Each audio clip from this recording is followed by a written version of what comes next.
Hi guys, welcome back to my channel. I'm literally only filming this right now because I want to get rid of this box of books that I've been waiting to open until I film this. And I'm in college now, so I've been very busy, but I'm doing a book haul that I've gotten over the last 2 or 3 weeks.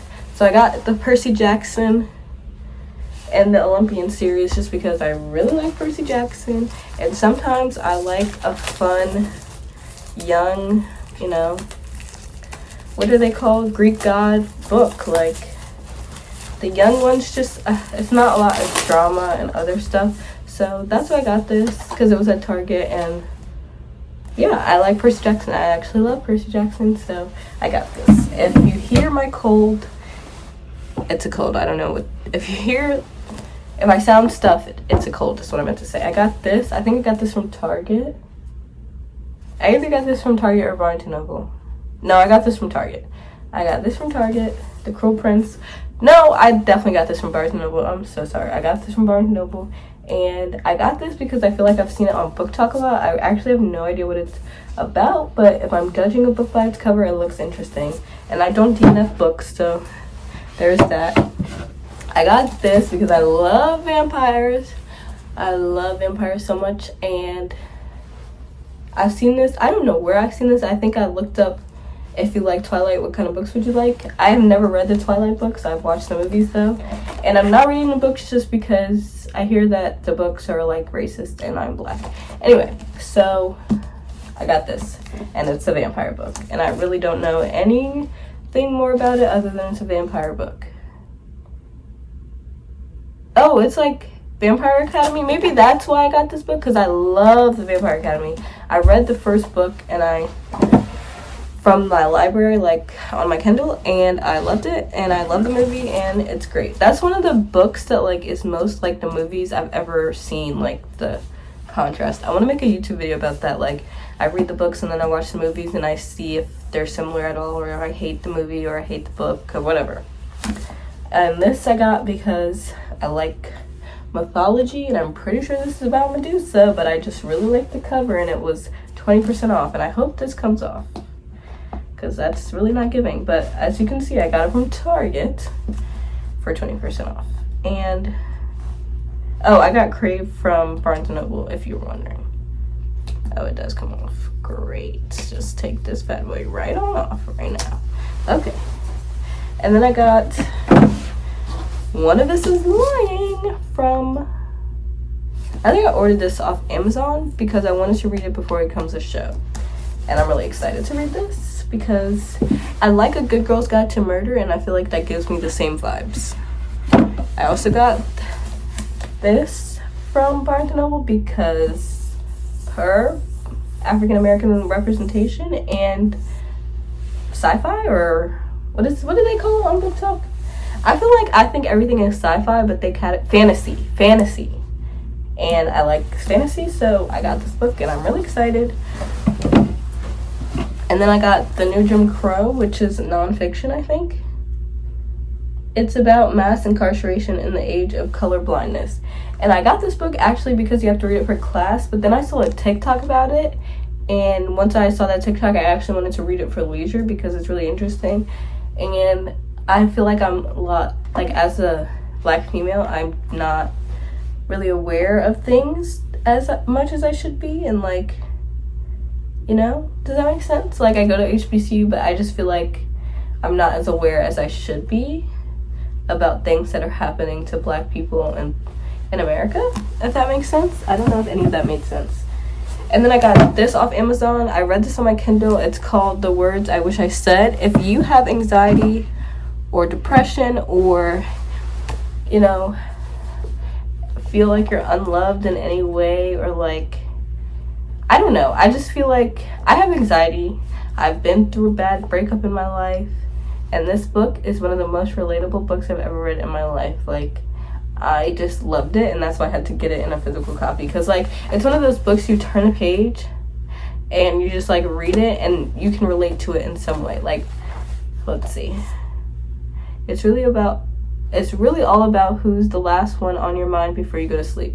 It's always you. And I feel like that makes you think, who do you think about when you're about to go to sleep, and if it's somebody important to you and somebody that you want in your life, blah blah blah. I also got this. I don't know if it's worth mentioning, but it's a book. But it's like, do one thing every day that makes you happy. I think it's like an affirmation journal type thing.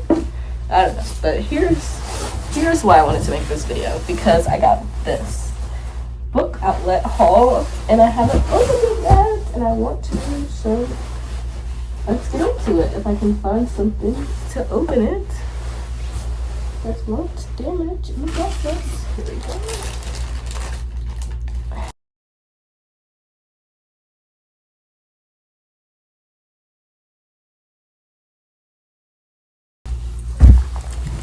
It's my mailbox key, and this is what I'm going to use.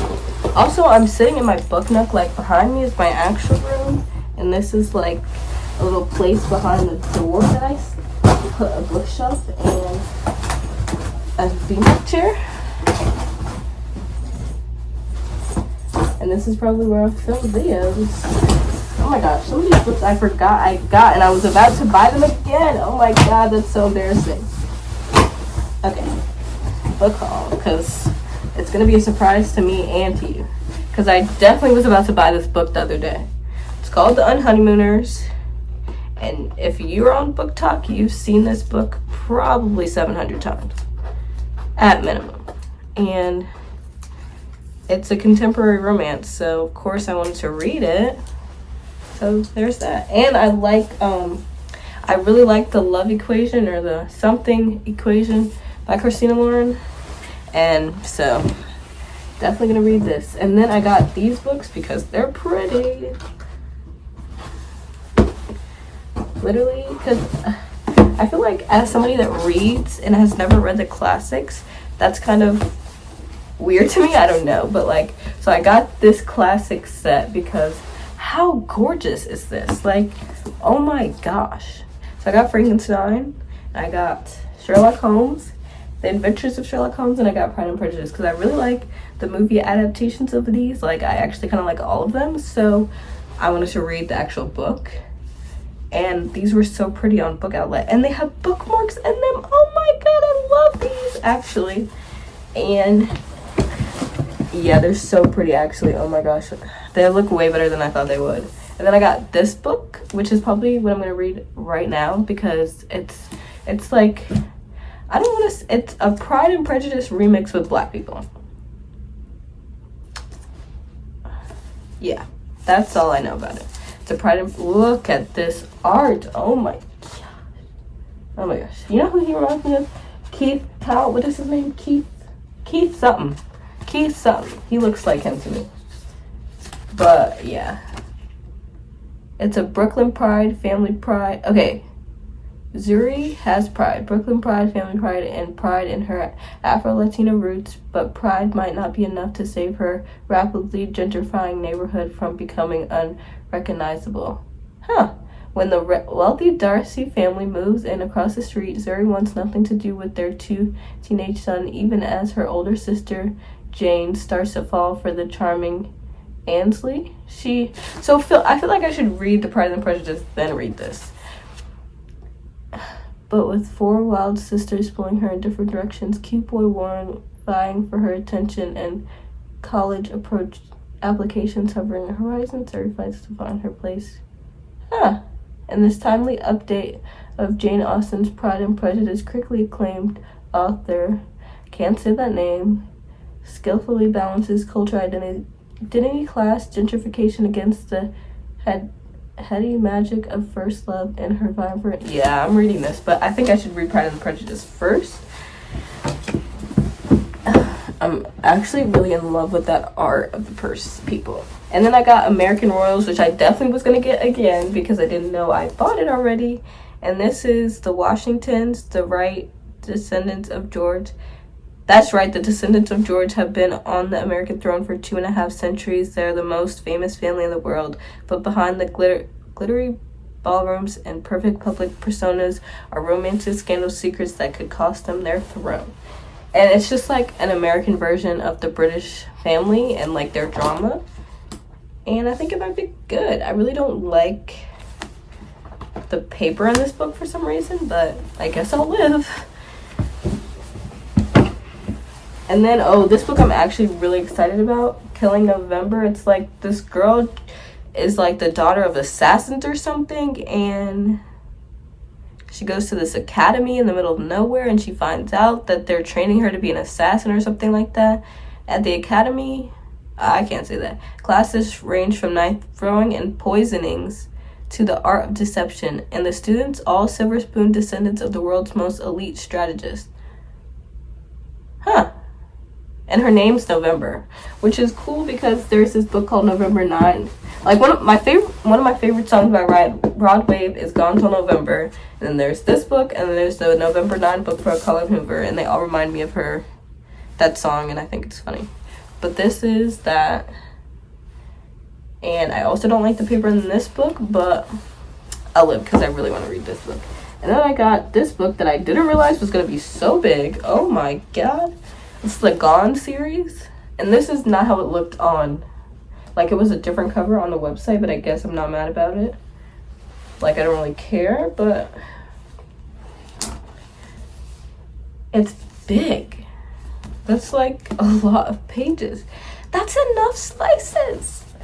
It's so big. I really don't know when I'm gonna read this because it's humongous, actually. And I don't want to say I get bored because I don't DNF books, but the last book that was this big, I literally wanted to gouge my eyes out while reading it, but it was a historical fiction, so I guess it doesn't count. But and then there's this one. I got The Great Gatsby by F. Scott Fitzgerald before I knew he was like a plagiarist, but I really liked these types of books because I felt when I was unboxing the first couple, I was like, I definitely got more than the read, and this is the other one I got 4.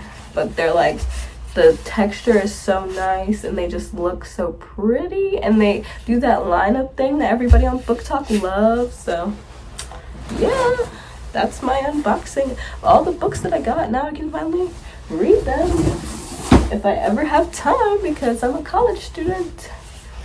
But this weekend I want to read at least 1 book, hopefully 2. I want to read, this is the book I actually want to read so I can watch the show because I feel like it's coming out soon. But I also kind of want to read this book, which means I have to read The Pride and Prejudice. And I also want to read this book because I feel like, so if you want to know an updated TBR, it's this, Pride and Prejudice, then this, then this. But it's probably going to be this first and then the other order because that's what I'm feeling at this given time. So I feel like that's what's going to happen. And I kind of want to organize my bookshelf a little bit better, like put all the hardbacks together. Okay, but yeah. Thanks for watching. I also really want to read this, but I have to read it for class, so might as well wait until I have to read it for class. But I can't read at their pace, so like I'm just gonna either read it all at once or like, because I can't read it slow. If I read it slow, then I'm gonna get bored. And that's what I don't want to happen, so. But let me stop talking while I'm organizing this bookshelf because that's not what you guys want to listen to. So, love you, bye.